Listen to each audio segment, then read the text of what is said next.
Hola, soy Julián, este es el lector de Shakespeare y hoy vamos a hacer la parte 3 de la reseña del libro de Florence de Jongy, The Disappearing Act, del vuelo Malaysia Airlines MH370, aquel fatídico 8 de marzo de 2014. Nos habíamos quedado con Saharie, el piloto. Eh, bueno, otros pilotos que ella, Florence, pudo entrevistar de buena fuente, digamos, comentan que en un simulador de vuelo, porque recuerden que a Saharie, el piloto, se lo estaba incriminando por tener una ruta muy parecida a la que el MH podría haber tomado hacia el Índico Sur, y en el simulador aparentemente hubo una ruta similar. Bueno, pilotos que ella entrevistó comentan que en un simulador de vuelo uno tiene que poner un destino, como el código de un aeropuerto, ¿no? ¿A dónde vamos? A EZE, a Ezeiza. Bueno, uno no puede poner en realidad el medio de la nada. No te deja el sistema. Es como que vos buscas en un buscador de vuelos, pones AEP, Aeroparque, o BUE, Buenos Aires, destino, nada. No podés. Y además, si uno quisiera ir al medio de la nada, supongamos, como que no haría falta ponerlo en práctica en un simulador, porque no se ganaría nada a nivel técnico. Uno va al medio de la nada y se acabó. Así que esto de que el avión fue al medio del Índico, con todo lo que dijimos en la parte uno, parte 2, queda muy tomado los pelos. Lo de Inmarsat, también los pings, no hay pruebas concluyentes que respalden lo que Inmarsat dice confirmar. Y aparte, como vimos en la parte 2, las coordenadas, esas 7 coordenadas que dicen por dónde pasó el avión en teoría, son de otros vuelos, en realidad. Son sacadas cada una de vuelos distintos, de otros vuelos, es decir, literalmente de otros aviones, de otras compañías aéreas, de otros momentos. Todo para incriminar al piloto y tapar algo, ¿no? Se sabe que desde 2013, un tiempo antes de la desaparición, Zahari, el piloto, fue cuando menos usó el simulador, ya que tenía problemas técnicos y el sistema se caía varias veces, así que más que nada cuando lo usaba era para ver cómo lo podía reparar y no hacía otra cosa. Así que, no sé, es raro. Yo creo que de haber querido hacer algo Saharie, hubiese esperado a reparar el simulador en todo caso, poner en práctica esa ruta tan ridícula y hacerlo en otro momento más propicio. Si total, ¿qué tenía para perder? En la plataforma de búsqueda Tomnod, esta plataforma, ¿se acuerdan de rastreo de imágenes satelitales? Donde uno podía, cliqueando, ver distintas como imágenes del océano, y uno podía ayudar a buscar objetos perdidos. Y bueno, en este caso, los Noders, como así se llama, a la gente que usaba Tomnod, es una plataforma que ya no existe, pero en mayo del 2014 un montón de Noders estaban, bueno, desde marzo en realidad, utilizando la plataforma para buscar por todos lados, ¿no? Y había muchos usuarios en mayo que habían encontrado escombros de avión en el mar del Golfo de Tailandia, donde están los puntos Igari, Beetle, y que de repente Tom Nod cambiaba las coordenadas, y las mismas fotos que originalmente eran del Golfo de Tailandia aparecían en el Océano Índico. Era como, listo, acá encontramos restos aparentemente de avión en el Golfo de Tailandia, ¡pum! Les cambio, yo soy Tomnod, les cambio las coordenadas GPS y las ubico por arte de magia en la zona que todo el mundo quería hacer creer que el avión cayó. Eh, Incluso hubo un tipo que dijo encontrar una imagen de un avión partido en el fuselaje que coincide con un Boeing 777, más o menos por la misma zona, en el mar del sur de China. Lo avisa a Tomnod y de la nada, una página de noticias estadounidense lo acusó de ser un fraude. Como, ¿por qué? ¿No? Para desacreditar esa imagen, supongo. Y luego el tipo, este Noder, les ganó un juicio porque pudo comprobar que no era un fraude y tuvieron que retirar esa noticia de la web. Es como, ¿acaso Australia en ese momento no podía permitir que dos versiones de acerca de dónde estaba el avión podían estar sucediendo al mismo tiempo?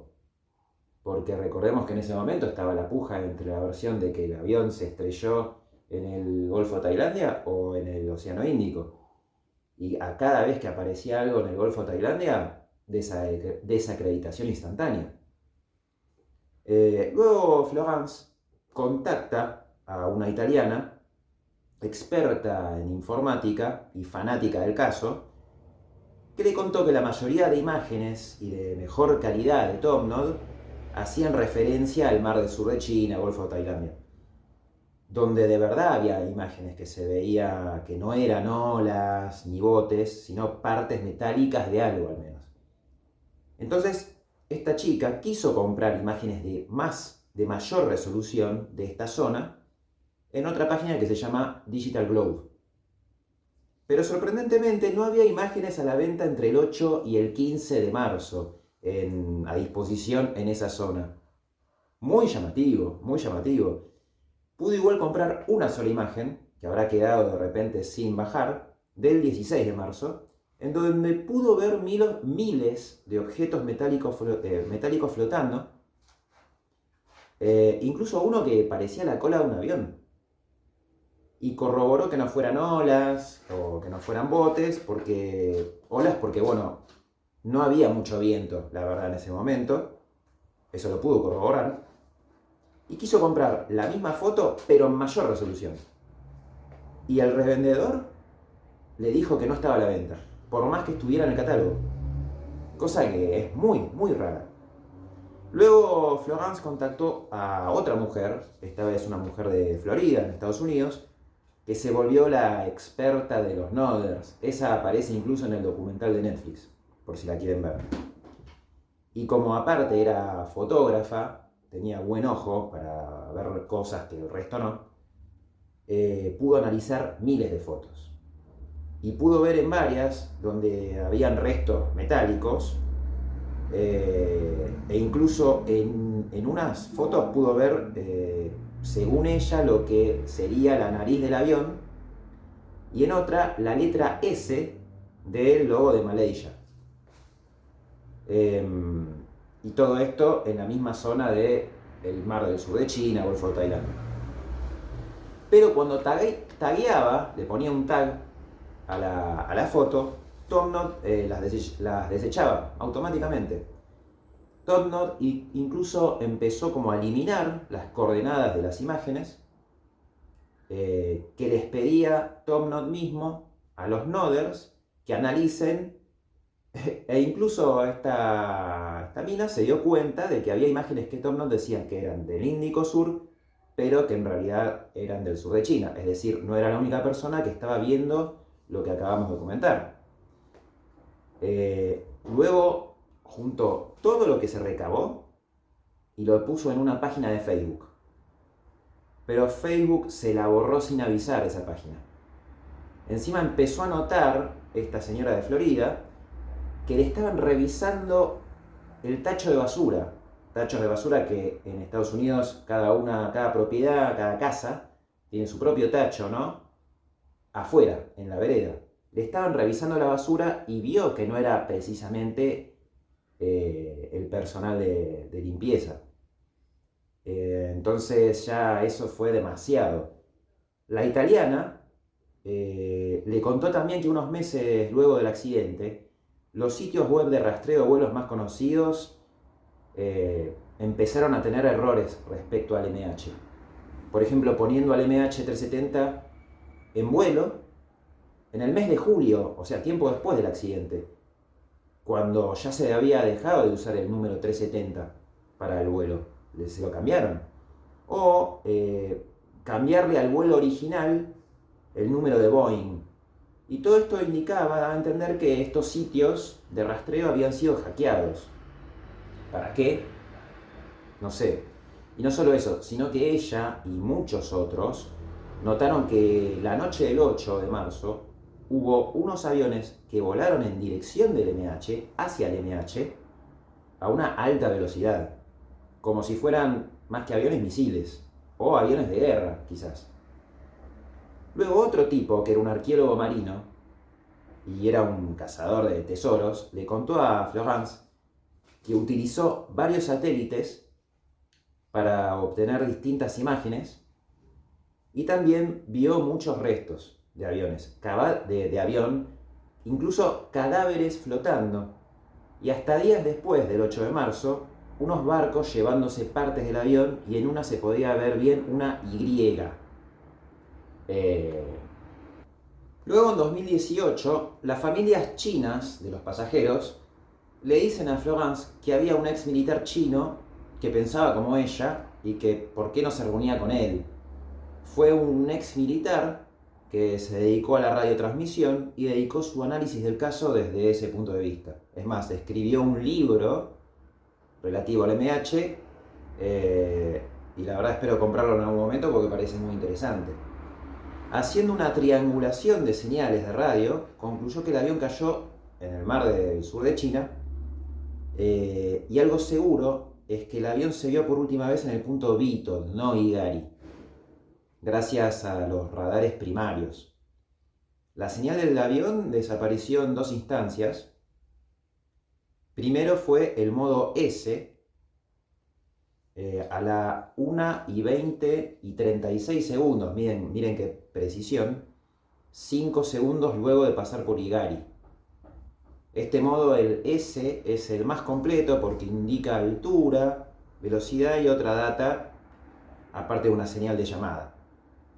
Pero según la versión oficial, primero se dejó de recibir la información de altura y demás, y luego la señal de llamada. Esto es raro porque al menos no es consistente con que alguien haya apagado el transpondedor, como se quería hacer creer. Varios pilotos que ella entrevistó concuerdan en que si uno apaga el transpondedor, la señal de llamada se apaga al mismo momento. Y según lo informado por el personal de la torre de control de Malasia, la señal fue desapareciendo poco a poco. En resumen, no hay pruebas de que alguien haya apagado el transpondedor, ni tampoco Lakers, ya que como dijimos antes, los pilotos no tenían conocimiento de cómo hacerlo.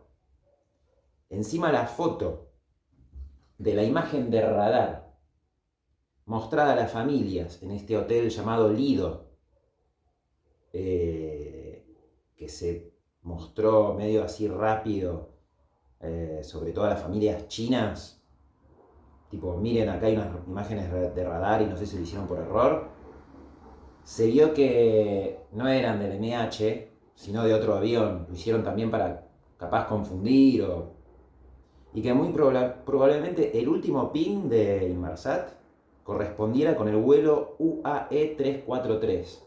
Me fijé y creo que es uno que va de Kuala Lumpur a Dubái, me parece.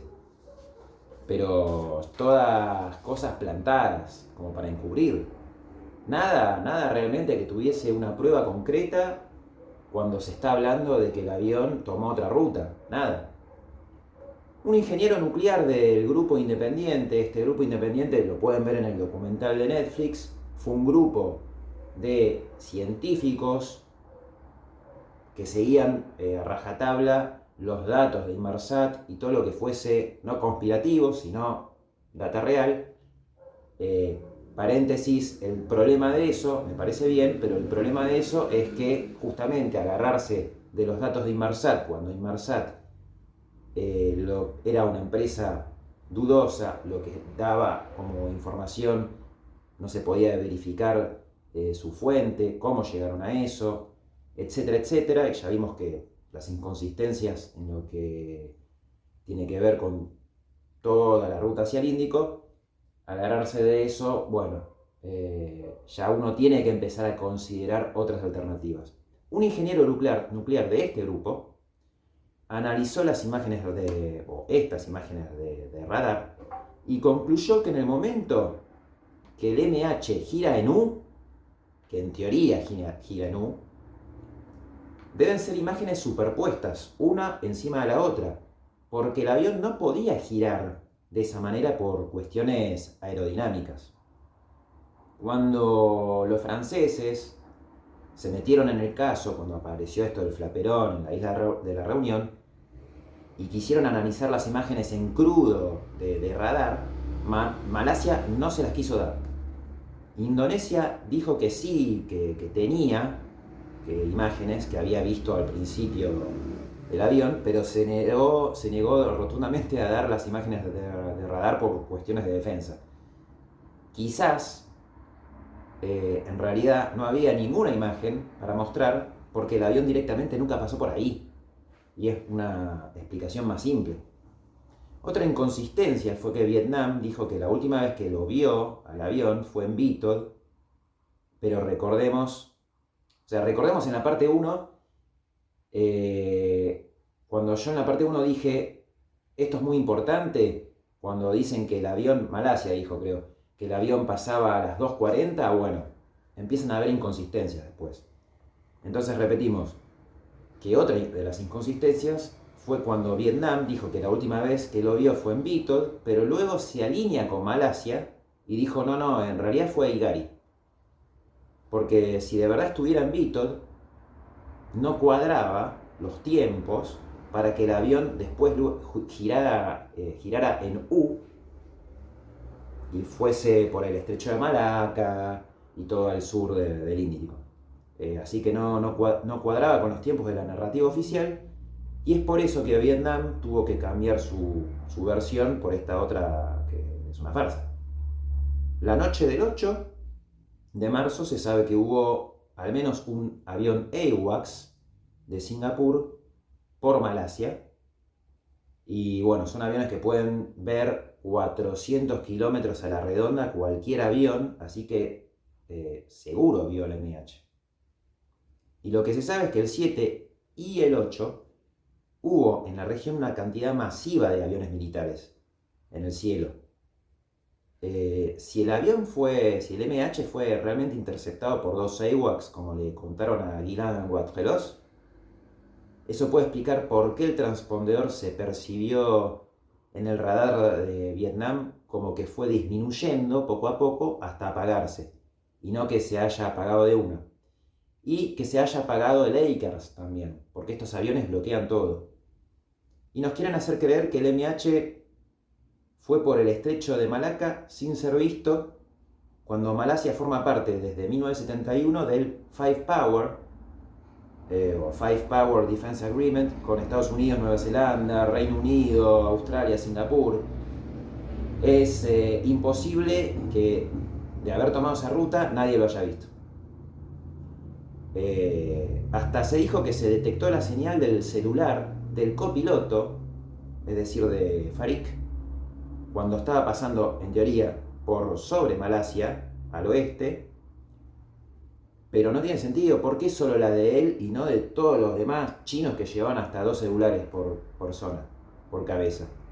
Aparte, luego se hizo una prueba, un experimento, por un avión, pasando por esa misma zona y teniendo los celulares prendidos, etc., para ver realmente si se detectaba la señal desde el mismo radar desde donde se dijo que se captó, y vieron que no se captaba nada. Así que eso también es otra teoría desbancada, que era imposible. Y por si fuera poco, un ex empleado de Inmarsat le contó a Florence que no hacían falta los pings para localizar un avión, que cualquier avión que contara con la tecnología de Inmarsat podría ser localizado en cualquier lugar. También pasó que un familiar de un pasajero del avión mandó un mail en el momento de la desaparición a la compañía aérea más, y ella estaba, esta chica, muy angustiada, preguntando sobre lo que se decía en las noticias al principio de todo, de todas las teorías, y un empleado de más, Malaysian Airlines, le contestó por mail que lo que del avión siguió volando por 4 horas, 4 horas más, luego del último contacto real, era falso. Y que encima eso había sido denegado también por Boeing y Rolls-Royce. Debe ser algo que se le escapó a ese empleado. Recordemos que al principio todo era un quilombo y bueno, había muchas inconsistencias que luego también tenían que ser medio encubiertas para que no saliera a la luz todo tan fácil, ¿no? Sin embargo, ninguno de estos dos últimos, es decir, Rolls-Royce y Boeing, hablaron o dijeron nada, e Inmarsat no quiso dar notas a nadie ni hacer públicos sus informes, como ya dijimos. Si ellos podían detectar el avión en un par de horas, Inmarsat, ¿no? Seguro sabían que cayó en el sur de China, Golfo de Tailandia, y que cuando se empezó a decir que cayó en el Índico, tendrían que haber hablado. Pero la teoría oficial y la de Inmarsat hace que el avión gire en U, en Igari, cuando se sabe por la torre de control de Ho Chi Minh que el avión se lo vio en Beatles. Y que se lo haya visto en Beatles no concordaba con que el avión girara en Igari, como vimos. Aparte que la verdadera última comunicación con el avión fue a la 1:30 desde otro avión que intentó comunicarse, como vimos en la parte 1, y lo que pudo escuchar fue como una interferencia. Para colmo, el 17 de marzo, un empleado de Inmarsat que estaba apuntado para analizar lo del MH, muere de repente, el 17 de marzo. Y Xi Jinping, el presidente chino, luego visita la oficina de Inmarsat en Londres en 2015 por un negocio millonario que tenía entre manos. Muy raro, ¿no? El mismo 8 a la mañana, el Ministerio de Defensa, un sitio web de noticias, y el general del Ministerio de Defensa de Vietnam, todo esto de Vietnam, recordemos, 8 a la mañana, decían que el MH se había estrellado en sus aguas, en las aguas de Vietnam, a la 1:40. El Vietnam Express dijo que el 8 de marzo a las 9:50 de la mañana, el Centro de Rescate y Emergencias de Vietnam había identificado una señal de una de las radiobalizas del MH al sur de Vietnam.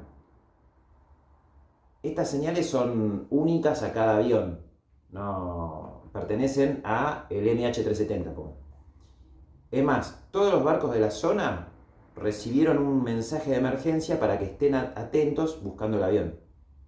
El China Times publicó esa mañana que la Embajada de Estados Unidos en China informó que una unidad de Estados Unidos en la base militar Utapao en Tailandia había captado una señal de emergencia a las 2:43 de la madrugada del MH, donde el piloto pedía un aterrizaje de emergencia, porque el avión estaba por desintegrarse directamente. Un piloto de Vietnam Airlines dijo que captó la señal de emergencia en VHF, en una frecuencia, cuando él estaba volando por el centro de Vietnam. Y bueno, Florence tuvo también acceso al reporte final oficial que salió al principio en 2015. Y una parte muy llamativa fue la transcripción del diálogo entre el Centro de Operaciones de MAS y las torres de control de Kuala Lumpur y Ho Chi Minh. Malaysian Airlines dice a Kuala Lumpur, luego de perder el avión en Vietnam, a la 1:30, que el avión estaba ya en Camboya. A las 2:33 de la madrugada, Kuala Lumpur se contacta con ellos nuevamente porque Vietnam no lo ve en el radar. A lo que de nuevo responden que el avión seguía enviando señales y estaba volando incluso diciendo las coordenadas exactas que eran al norte de Vietnam. A las 2:37, 4 minutos después, Kuala Lumpur llama a Ho Chi Minh para avisarles, pero así de la nada Ho Chi Minh les dice que el MH estaba aterrizando en el aeropuerto tal, no se puede escuchar bien dónde, pero bueno, y ahí se termina el informe o la transcripción, y esto, con los tiempos, si se fijan, haría conectar en tiempo y forma con el mensaje de emergencia enviado por el piloto a las 2:43, ese mensaje de que el avión se estaba por desintegrar. En los primeros 5 informes de Malaysian Airlines, la aerolínea siempre dijo que el último momento de contacto había sido 2:40, pero recién en el sexto lo empezó a cambiar a la 1:30. Es demasiada diferencia. No son 2 minutos, es 1:10. Incluso Vietnam vio 2 manchas de combustible de 15 kilómetros de largo cerca de la zona donde en teoría cayó. Donde de verdad en teoría cayó. También chicos, no se peleen, vamos. Chu, chu, chu. También el Departamento de Ciencia de China había detectado 2 sismos y vio que se debieron probablemente al accidente y que se dio esto a las 2:55. Pero el Departamento de Geología de Estados Unidos salió a decir rápidamente que esa actividad fue al oeste de Malasia, que no fue ahí. La única vez en la historia que un departamento de geología de Estados Unidos se mete a rebatir la información que tiene un departamento de ciencias chino. Luego Florence pudo averiguar que cerca de Florida, en Estados Unidos, se produjo un sismo pequeño que fue producto de una explosión preparada por el ejército para hacer una prueba. Entonces ella piensa que estos sismos podrían ser explosiones adrede para terminar de hacer desaparecer al avión. Supongamos que cayó y bueno, querían hacerlo desaparecer más. Bueno, ¡pah! Una bomba, algo adentro. Bueno, como para tratar de borrar toda evidencia. Y luego el 9 de marzo Vietnam mandó aviones para buscar restos y algo vio. Algo parecía una compuerta o ventana, pero era de noche y no se pudo determinar bien qué era. Entonces Florence decidió averiguar qué barcos o aviones de Estados Unidos estaban en la zona en esa fecha del accidente y se fijó en la web del USA Pacific Command y vio que se habían borrado todas las anotaciones entre febrero y abril 2014, cuando, para que se dé una idea, solamente en marzo de 2015 hubo como 115 anotaciones donde se mostraba qué barco estaba y dónde. Por lo que pudo averiguar, se decía que se habían desplegado varios buques importantes en la búsqueda, como el USS Pinckney, pero al hablar con pescadores de la zona, que fueron en barcos aquel día, nadie vio un barco así grande ni nada parecido. Ni los periodistas que fueron en helicóptero a recorrer la zona vieron otros buques ni nada.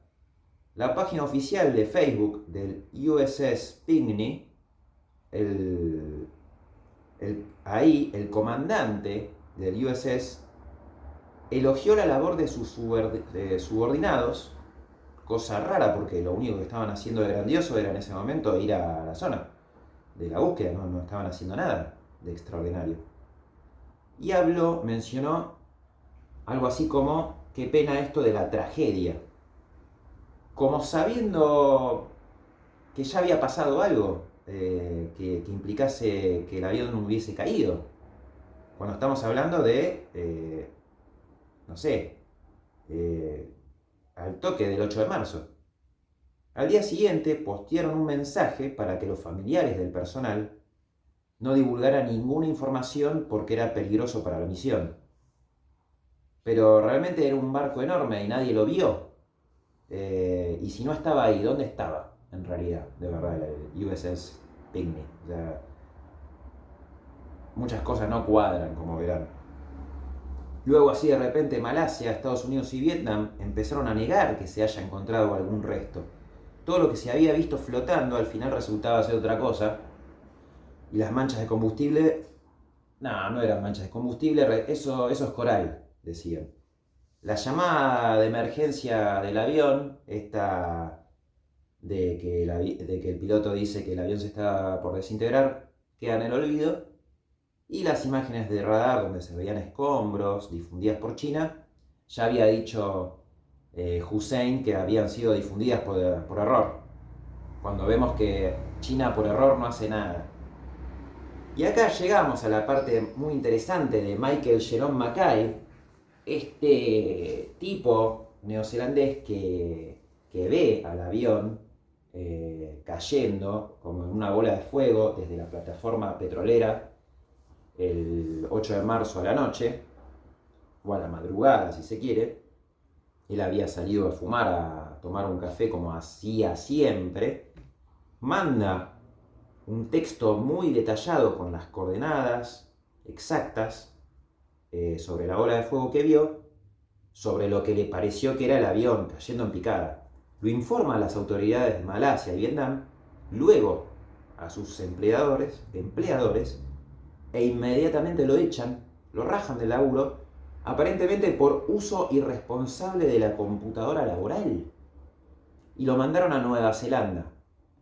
Y justo antes de tomarse el vuelo de regreso a su casa, en el aeropuerto de Ho Chi Minh, una reportera, que es amiga de Florence, se lo encuentra, entonces decide acercarse para saludarlo y quizás hacerle alguna pregunta. Lo debe tocar así, y el tipo se asusta tanto que llamó a la seguridad. Bizarrísimo. La BBC de Londres trató de entrevistar a compañeros de la empresa esta petrolera para la que trabajaba Mackay, pero todos tenían prohibido hablar del tema. Justo en ese momento, Malasia anuncia que el avión giró en U, muy convenientemente, y la atención se fue del Golfo de Tailandia para el Índico. 5 años después de esto, cuando pasó lo del tiroteo, ¿recuerdan a Nueva Zelanda? Ese acto terrorista. Bueno, Florence va a cubrir eso, va a Nueva Zelanda y dice, aprovecho que estoy acá y trato de dar con el tipo, con Mackay. Y se juntó ella con un ex colega reportero de Nueva Zelanda que conocía, y decidieron que él fuera a contactarlo a Mackay. Pudieron sacar su dirección de una lista electoral, y cuando este tipo, que también se llama Mike, va a la casa, la primera vez no había nadie. Pero la segunda vez ve que en la entrada, afuera del garage, había una van roja estacionada y el buzón reventado a cartas, explotado. Entonces se baja, va a tocar la puerta, pero antes de que toque, sale Jerome Mackay y le pregunta, ¿vos quién sos? Le dice, hola, quería hablar con vos. Y al toque Mackay responde, andate de acá. Bueno, el tipo vuelve a su auto, Mike, y de repente un auto blanco va hasta el final de la calle. Son estos barrios estadounidenses en los que, si vienen a Nueva Zelanda, pero muy yankee, donde vieron esas calles de todo, casas, mucho jardín. Bueno, donde es una calle que en realidad termina, hace la vuelta, es una calle sin salida y está todo rodeado de casas. Bueno, el auto este blanco va hasta el final de la calle, dobla y se pone atrás del auto de Mike y lo empieza a mirar fijo. Entonces Mike decide irse y el auto agarra y se va con él, lo sigue hasta la ruta. Y ahí, bueno, él siguió porque era todo demasiado ya muy turbio. Y ella cuenta que Mackay antes de esto había dado una sola respuesta a otro colega reportero diciéndole que seguramente lo que vio fue otra cosa que un avión, que seguramente se equivocó. Y otra persona que también fue silenciada fue el presidente de la compañía Emirates, que públicamente al inicio dijo, no voy a descansar hasta que se sepa la verdad, que no lo iban a callar. Pero bueno, en 2015, cuando se quiso ella juntar con él, su asesor de comunicaciones le dijo que no tenía nada más para agregar. Emirates y más hicieron un acuerdo en común donde Emirates se haría cargo de los vuelos de más en Europa menos el de Londres. Y al parecer fue la ATSB de Australia que lo amenazó para que se calle. En 2018, ella se juntó con un canadiense que vive en Tailandia y contó que la noche del 8 estaba haciendo zapping en la tele cuando un canal de Vietnam estaba mostrando 5 fotos de restos del MH y un video donde se mostraba un equipo de rescate y búsqueda despegando. Como él trabajó en la industria de la aviación por mucho tiempo, sabía qué era cada parte que estaban mostrando. Y encima en una estaba el logo de MH. Una de esas piezas se la veía parte en la arena y en otra foto gente sacando una caja negra dentro de una caja llena de agua. Nunca más pasaron esas imágenes ni nada online. Y al tipo nadie le creyó. Dijo que esto tenía sentido con lo que Jerome Mackay contó y también con lo de las manchas de combustible que se habían visto, porque todo hacía pensar en un aterrizaje forzoso, como si se deshaciera de combustible en el camino. A mí lo de Jerome Mackay me vuelve loco porque Florence va 5 años después y el tipo estaba siendo vigilado igual. Yo creo que este tipo al día de hoy sigue siendo vigilado. O sea, tenés un montón de testigos que vieron cosas en el sur de China o Golfo de Tailandia, restos en imágenes, y se desestima todo. Pero a la hora de contar la historia oficial del Índico Sur, en el lapso entre la desaparición y que se estrelló, nadie vio nada. Ningún pescador, nadie. La mayor búsqueda de la historia tampoco encontró nada en la superficie. Y en el fondo tampoco.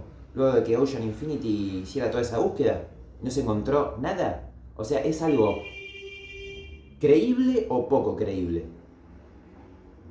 Y lo de que haya habido alguien dentro del avión que Estados Unidos no quisiera que llegase a China, no es tan realista, porque para eso lo hubiesen enviado en un vuelo privado, en un charter. Entonces es ahí cuando lo del cargamento cobra más sentido, porque era realmente sospechoso. Lo más probable es que haya sido algo militar, un plan A, supongamos que salió mal y tuvieron que bajarlo. No es raro que un misil se estrelle por error con un avión. Al menos en los últimos años hubo 4 casos en los que el país que lo lanzó y bajó un avión pensaba que el avión era una amenaza.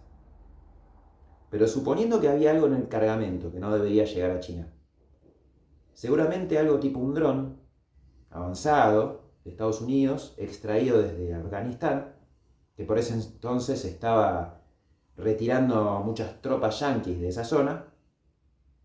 Una opción ideal era hacerlo pasar por un vuelo comercial, nocturno, ¿no? Desde Malasia, que no es raro, un país que ayudaba bastante a China.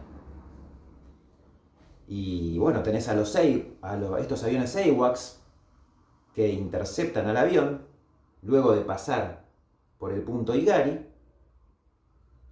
Y el plan, ¿no? Sería como interceptar al avión en tierra de nadie, que es entre el punto Igari y Beaton, llevar al avión, luego de cortarle las comunicaciones, a confiscarle el cargamento a un aeropuerto cercano, y luego de confiscarle el cargamento, que el avión siga su curso y capaz con 2 horitas de retraso, y a los pasajeros se los hubiese podido decir que había alguien que sufrió un infarto y bueno, y hubo que atenderlo. Los AWACS explicarían cómo la señal de transpondedor se fue apagando poco a poco y no de golpe, ya que los aviones tuvieron estos AWACS que haber tomado un momento para poder estar en la posición correcta, ¿no? A la par con el avión, con el MH. Y eso explicaría quizás la interferencia en la conversación que intentó tener otro avión, ¿no? Con el MH mismo. Y también por qué en aplicaciones de rastreo de vuelos, de repente se vio en ese momento un avión volando muy rápido, al MH desaparecer, pero no solo al MH desaparecer, sino a otros aviones que estaban en la zona, de repente desaparecieron, solo con la diferencia de que el MH no volvió a aparecer nunca más y estos otros sí, ya en otras partes. La idea hubiese sido hacerlo aterrizar en la base militar Utapao o si no en un aeropuerto de Tailandia que era también famoso por tráfico ilegal de cosas, ¿no? Y lo tenés a Saharie que muy probablemente al negarse a aceptar las órdenes de estos dos AWACS haya querido ser fiel a sus principios y probablemente haya activado el código Tango que alerta a más que lo secuestraron. El 14 de marzo se entrevistó a dos pilotos que dijeron haber visto ese código Tango el 8 de marzo, pero quizás lo haya podido activar la aerolínea misma a perder el rastro del avión y no el piloto. Eso no se sabe. El avión siguió derecho, optando por la ruta más rápida para entrar en el espacio aéreo chino y tratar de deshacerse de los AWACS. Y a las 2:25 los AWACS quizás se alejaron porque eso explicaría por qué el SATCOM del avión volvió a funcionar. Eso sería consistente con lo que del centro de operaciones de MAS lo ubicaba por sobre Camboya. Es posible o que los AWACS le hayan disparado adrede o por error, o incluso que China haya visto a 3 aviones estando casi muy cerca de entrar a su espacio aéreo y les haya disparado por las dudas. Esto concuerda con lo que el embajador chino le dijo a las familias de China al principio de todo, de que este asunto era muy complicado, ustedes no entienden. Tipo, les dijo literalmente, esto es muy complicado, ustedes no entienden. También coincide con que a las 2:43 un piloto de Vietnam Airlines le llegó un mensaje de SOS. Quizás tanto China y Estados Unidos llegaron a un acuerdo mutuo de que el quilombo era tan grande para ambos que se pusieron rápidamente a limpiar los restos al toque, quizás con la ayuda del USS Pinckney, cuyo capitán dijo haber estado muy orgulloso de la labor, del tremendo trabajo que habían hecho en esta tragedia. Y también encajaría con lo del cargo de Motorola de más de 2 toneladas, que no se lo inspeccionó. Primero en Penang no se inspeccionó para nada, porque no había máquinas de rayos X lo suficientemente grandes para poder hacerlo, y tampoco en el aeropuerto de Clia, de Kuala Lumpur, a pesar de tener máquinas para poder hacerlo. Encima se sabe que el camión que transportó el cargo desde Penang a Kuala Lumpur, que son como 400 kilómetros, fue escoltado por seguridad. ¿Para qué si eran cargadores de Motorola? Y Estados Unidos, que siempre está en todo y en todos lados, acá no se pronunció al principio, recuerdo. No dijeron nada, no criticaron a Malasia, la Casa Blanca no mandó sus condolencias, como siempre hacen con sus desastres, con desastres naturales. Por ejemplo, ahora el sismo de Venezuela. Siempre está Estados Unidos ahí. Acá no mandaron nada.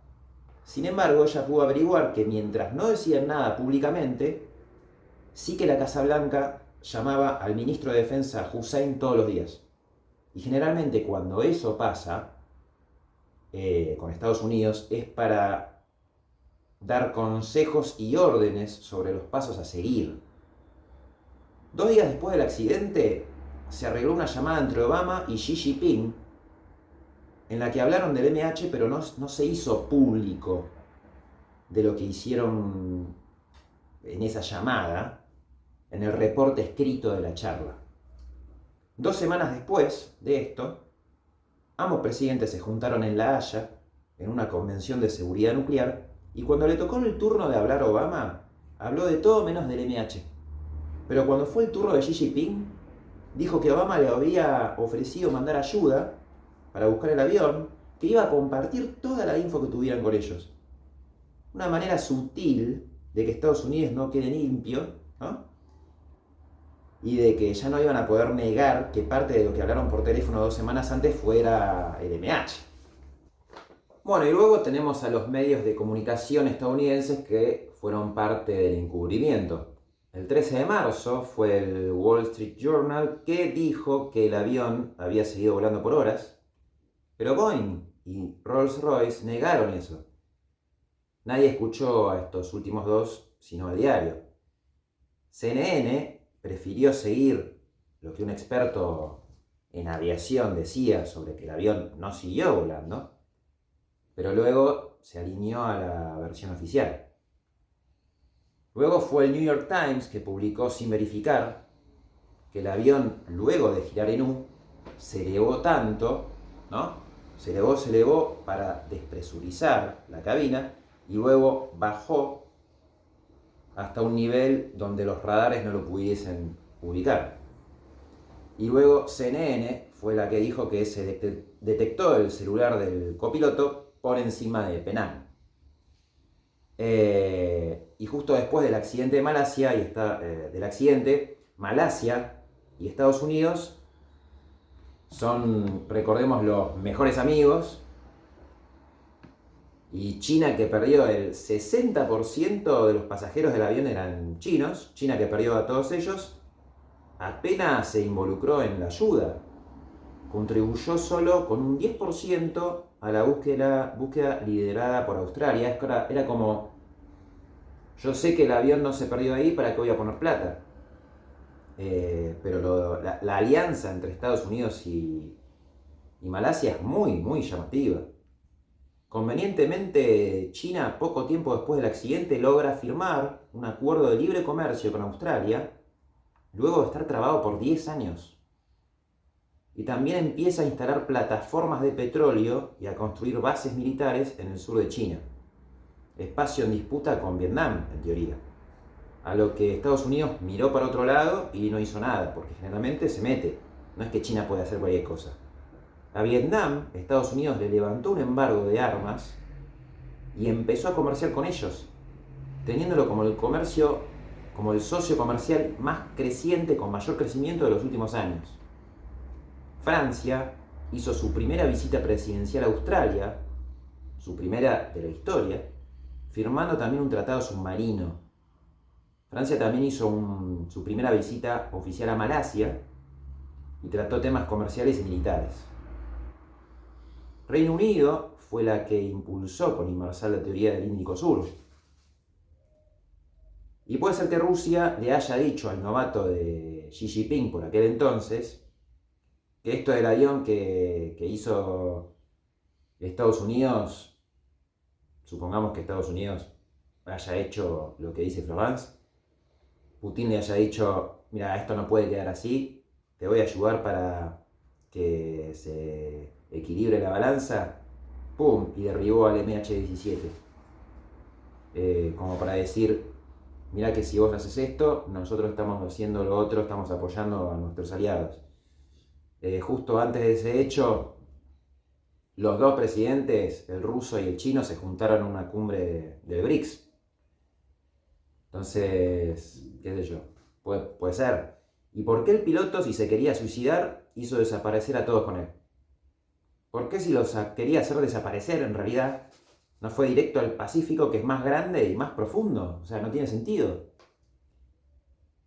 El libro, que acá lo mostramos poquito, pero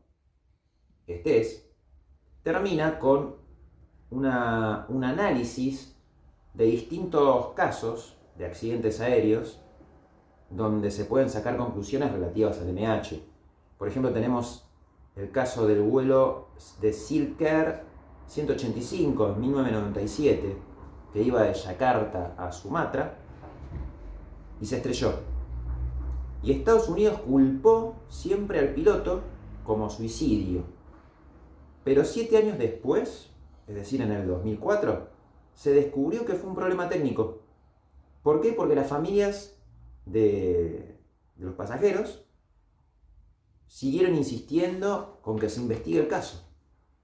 Y hubo otro caso de Egipto, que despegó en realidad de Nueva York, pero un avión de compañía egipcia, se hundió es un avión que cayó al salir de Nueva York, se hundió unas 100 millas de la costa estadounidense. También se dijo que fue suicidio, pero luego se detectaron problemas técnicos. También, como el caso anterior, tiempo después, y el público que recuerda que en realidad fue suicidio. Pero ven cómo se intenta culpar al piloto que ya está muerto, y después en realidad salta a la luz que son problemas técnicos. En 1988 hubo un avión de Air France, escuchen esto porque esto es increíble, que se estrelló estaban haciendo esto no era un vuelo comercial, era una demostración de vuelo. El tema es que el piloto y el copiloto logran o sea, el avión estaba por despega, y en vez de el avión tomar altura, el avión de repente empieza a bajar, se estrella contra una zona boscosa, sobreviven todos, salvo creo que 2 personas, lamentablemente, pero los pilotos, al salir del avión, lo que dijeron fue que no entendían por qué al hacer fuerza para mandar al avión hacia arriba, el avión no se elevaba. Los condenaron a unos meses de prisión, condenaron a la aerolínea, pero no al fabricante del avión, y tampoco se ahondó en eso de los errores técnicos que estos pilotos estaban alegando. Todo para exonerar al fabricante. Encima, cuando un colega, piloto también él, quiso acusar a Airbus de que el problema, de que por problemas técnicos había pasado eso, porque el tipo se puso a investigar y dijo, mirá, por este fallo es que el avión en realidad, en vez de tomar altura, fue para abajo. Lo echaron de Air France, de la misma compañía, alegando problemas psiquiátricos y sin indemnización. Pero los 3 psicólogos que lo revisaron lo diagnosticaron sano. Al tipo le arruinaron la carrera y escribió un libro también, que en algún momento ojalá pueda leerlo. Y Florence, con respecto a ese caso, pudo dar con alguien que conocía a la novia del copiloto de ese avión, que le contó que a la mina le entraron una noche que ella estaba sola en su casa, 4 tipos encapuchados, la raparon y la raparon completa, todo. Le dijeron que le diga al novio que se deje de joder con el caso, que si no iban a volver por más. ¿Se entiende, no? Hacen la denuncia a la policía, y cuando un tiempo después van a consultar en qué estado estaba la denuncia, la policía misma, esto es Francia, Francia, no Argentina, Francia, les dice, dejen de joder con el tema, aléjense de acá y tengan cuidado al cruzar la calle, literal así. Y cuando esto pasa es que las órdenes vienen muy de arriba, porque acá lo que se estaba queriendo cuidar era a Airbus. Recordemos siempre los mismos, Airbus, Boeing, después no hacen declaraciones.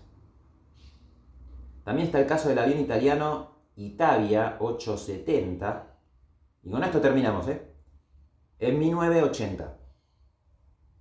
Y este sí lo derribó aparentemente por un misil francés, pensando, en teoría, los franceses que el avión se trataba de un avión que transportaba al líder de Libia en ese momento, Gaddafi. Lo querían bajar, pero se equivocaron y tiraron un avión comercial.